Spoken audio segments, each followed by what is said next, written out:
Morning, Steve Frieden with the morning grain comments. Well, the markets are higher led by wheat.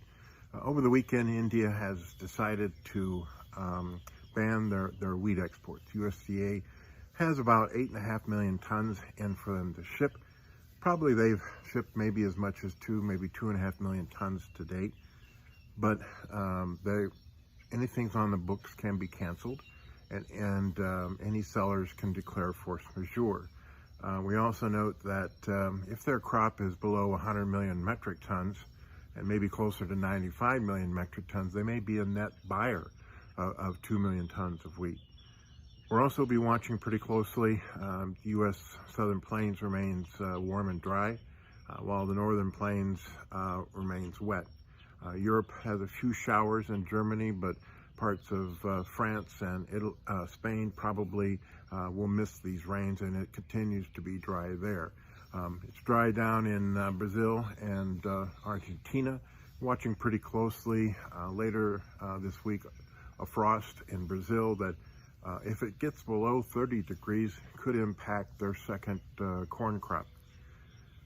Also, over in the beans, we're looking at for the next, let's say, 4, maybe 6 weeks, maybe even 8 weeks, record demand for U.S. soybeans. Soybean exports should pick up with Brazil out of the market August 1st.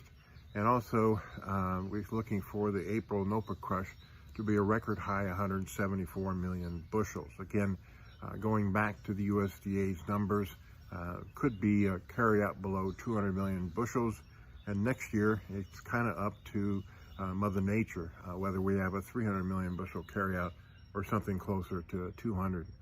Over in the corn, same increased demand.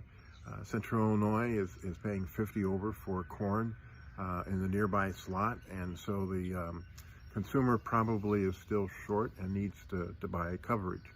And again, with this wet pattern over the next, let's say, 12 days, we'll probably limit plantings. We're expecting plantings to be somewhere around 42%, but any new plantings may be limited.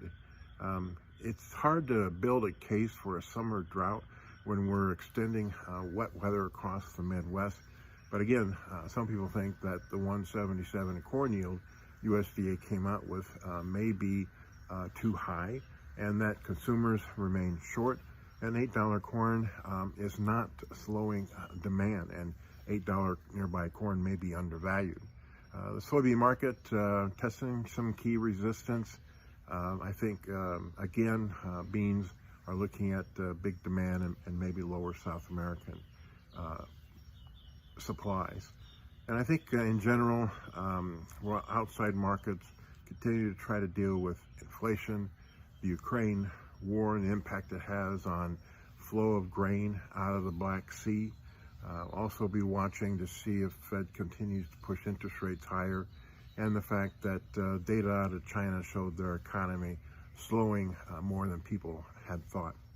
As always, these are my thoughts and not those of ADM or ADM Investor Services.